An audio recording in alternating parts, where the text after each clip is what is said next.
Welcome to Megapath Presents. I'm Ronnie Hayes, and today let's talk about a few things going on in the world of The Walking Dead. Now, I don't think these topics deserve an individual video. Some of them kind of feel like a little bit of a clickbait, but the first thing we're going to discuss, I'm still getting questions on these, so I want to pile them into one. That way we at least get some substance out of this discussion. But the first thing first, they are talking a lot about, or I should say Angela Kang, the new showrunner, is talking a lot about the relationship between Rick and Negan going into season 9.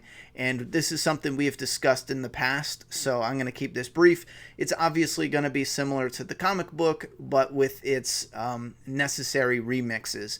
Necessary because Rick is only going to be on the show for 6 more episodes. In the comic, he was here for the whole thing, the whole storyline. So it's looking like the main focus in the beginning, maybe the first episode or two, is going to be on Rick throwing this in Negan's face that they did succeed.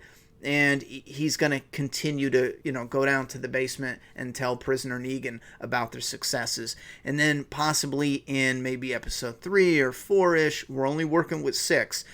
Something's going to happen, some conflict. We know it's going to happen soon because we've seen the footage in the trailer, and the trailers usually heavily contain the first couple episodes. So based off that conflict, they might take a page from the comic and have Rick possibly get some advice. Not straight up go down to prisoner Negan and say, what would you do in this situation? But kind of out of curiosity, getting a discussion with Negan, and it does come up. Now in the comic, Rick did take advice from Negan, but he essentially made it his own. And it was a lot longer than what I think they can do in the show, basically because Andrew Lincoln is going to be leaving in 6 episodes. So that's the timeline they're working with. So to keep that short and sweet, yeah, it's going to be a mixture of rubbing this in Negan's face, but also maybe just once taking advice from Negan or hearing what he says and maybe utilizing that with his own twist.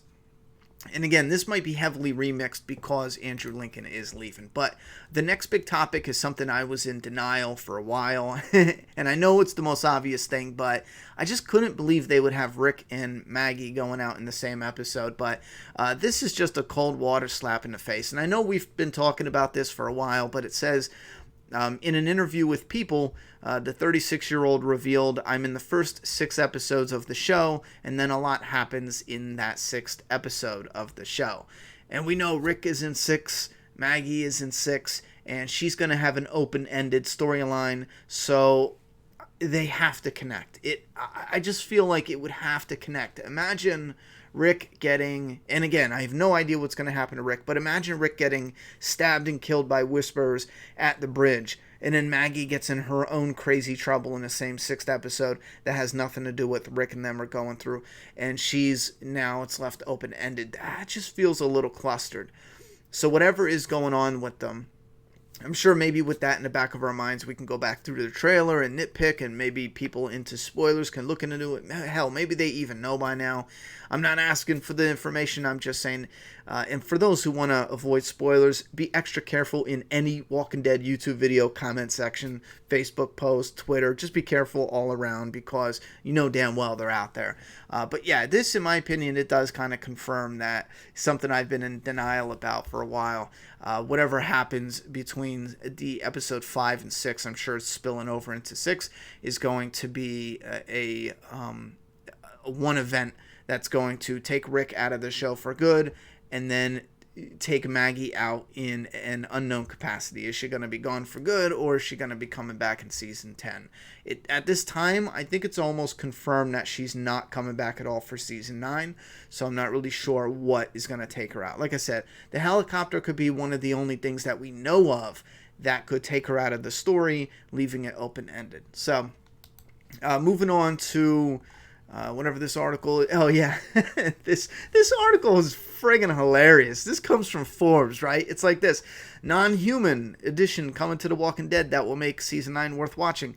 And then at the very end of the article, you can tell he smells his own shit, because it says, I don't know why I wrote an entire article about DARYL getting a dog, but it sounds like a great idea. You wrote it for the clicks, homie. Like, why do people even gotta pretend that's not what they did? I think YouTube is bad with clickbait, but I think think articles on the internet, they're even worse. They'll take shit like comicbook.com will take a story they've ran 20 times already, and they'll run it like if it's new beginning stuff, like season 9 stuff. It'll be something. It'll be an interview of something Robert Kirkman said in 2014, and they'll run it every 3 months. They'll run that. Guess what Robert Kirkman said about the end of the show? And it's the same interview. It drives me nuts, you know? Anyhow, Daryl's getting a dog. I think a part of me is like, yeah, that fits his character. Sure, that could be cool.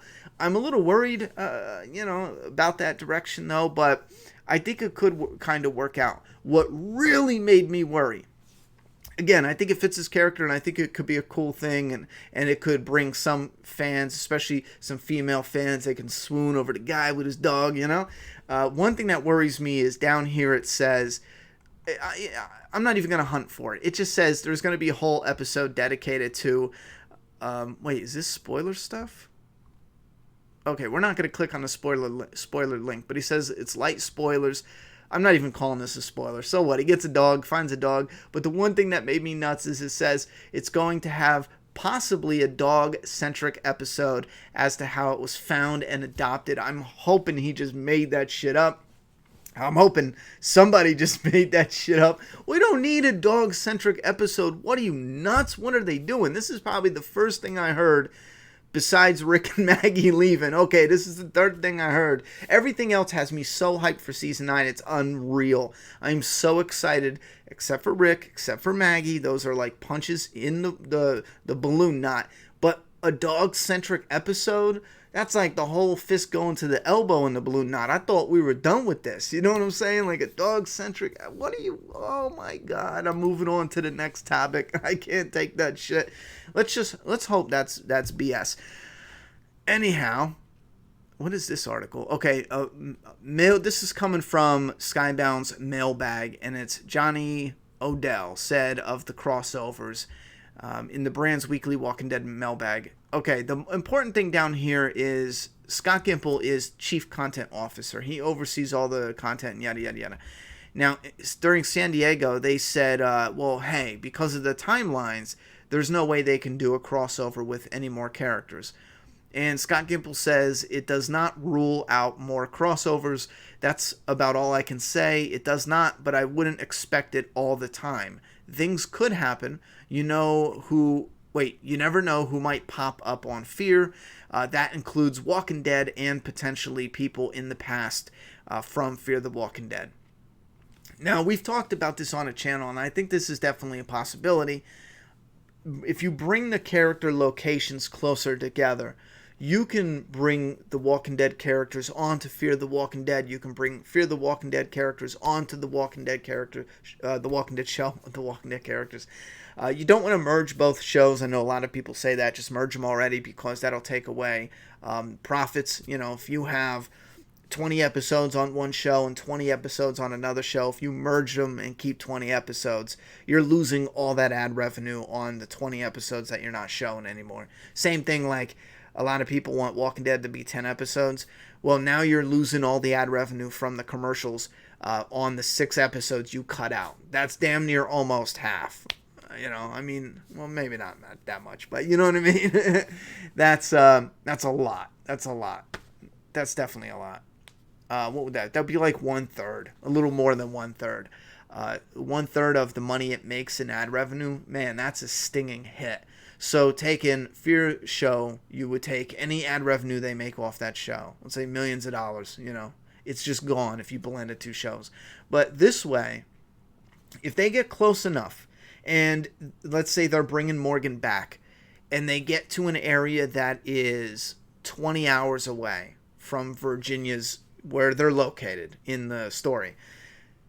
If whatever happens in the Fear of the Walking Dead show, they want to sit down and bunker, they find a little mini community or whatever it is, and Morgan says he has to continue, he has to go on, we're so close, he can't just stop now, he needs to at least check up on them. If they're going to make a run for it in this community and stay there, Morgan can easily go to The Walking Dead and even just cross back over. It could be Morgan simply going to The Walking Dead and then crossing back over into Fear the Walking Dead. If it's only like a 20 or 24 hour distance to travel, let's say it takes him like 2 days to go back and forth in their timeline, 2 or 3 days. You don't want to make it close enough where both shows have no reason to constantly be crossing over, but you want it at a distance where it would make sense, and you could write it in that Morgan took 3 days off to go from this show to the next. And that's the same for all characters. Morgan could go back to The Walking Dead, go back over to the Fear show,